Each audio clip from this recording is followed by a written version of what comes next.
70,000 Americans died of drug ODs last year. Nearly half of those overdosed on synthetic opioids like fentanyl. President Trump has signed legislation that should make it harder to ship drugs like fentanyl through the mail.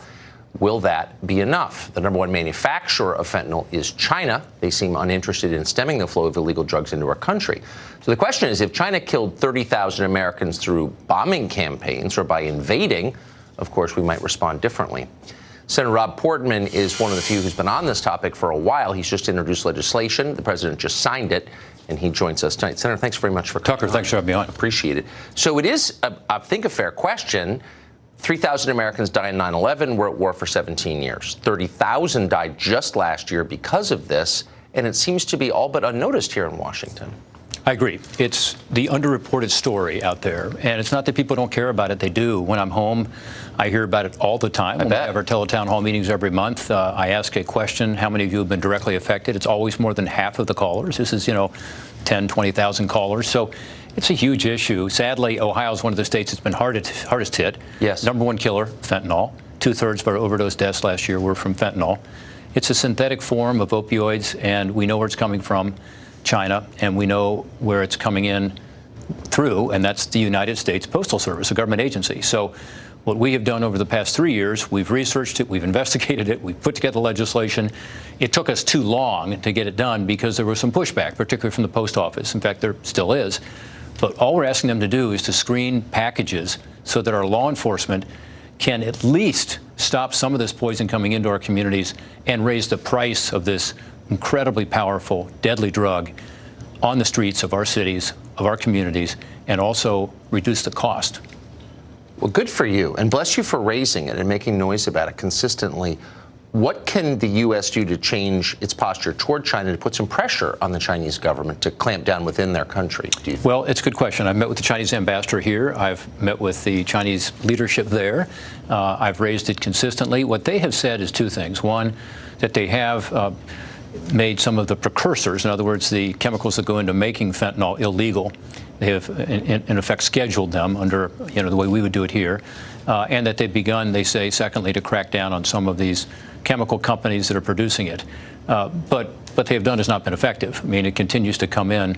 Our investigation indicated that if you send something by the Postal Service from China, that it's guaranteed delivery. If you send it through one of the other carriers, say FedEx or UPS or DHL, a private carrier, it's not guaranteed. Why? Because after 9/11, we required all the private carriers to provide advanced electronic data to law enforcement to be able to identify suspect packages and to be able to stop this stuff coming in. We didn't do it for the post office. We said, you ought to study it, come back to us with the report. They never have. Blue Ribbon Commission. When we've talked about this with guest after guest on the show, the response I get almost every time is, well, it's America's fault because it's our users who are consuming these drugs and dying after becoming addicted to them. Do you think it's America's fault that 30,000 people are dying of synthetic opioid ODs? It's both. We have obviously a demand issue here. Right. We have a demand for drug that's insatiable, seemingly, but we also have this incredibly inexpensive poison coming onto our streets, into our communities, mostly from China, mostly through the Postal Service. So by reducing that supply, we can impact this. I believe, Tucker, that over the last few years, we've done a lot, some with congressional legislation, some at the local level, to push back on the opioid crisis. And we would be seeing some progress already, but for fentanyl. In other words, it has overwhelmed the system. Right. 4,000% increase in fentanyl overdose deaths in Ohio in the last 5 years. When I first got started on this a few years ago, fentanyl was not a big deal. Now it is.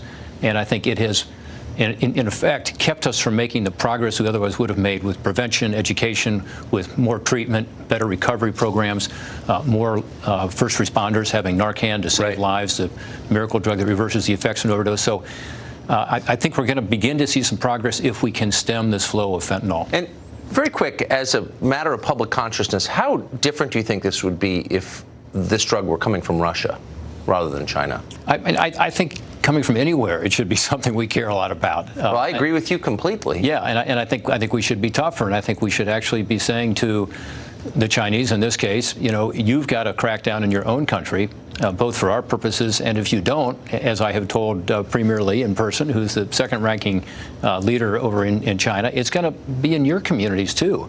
I mean, this stuff is so deadly, and it is so addictive that it's something that you should care about as well.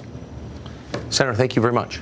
Thanks, Tucker. Thanks for following this, and thanks for raising the awareness on this issue. 70,000 people die. It's worth paying attention to, sure I think. is. Thank you. You bet. Thank you.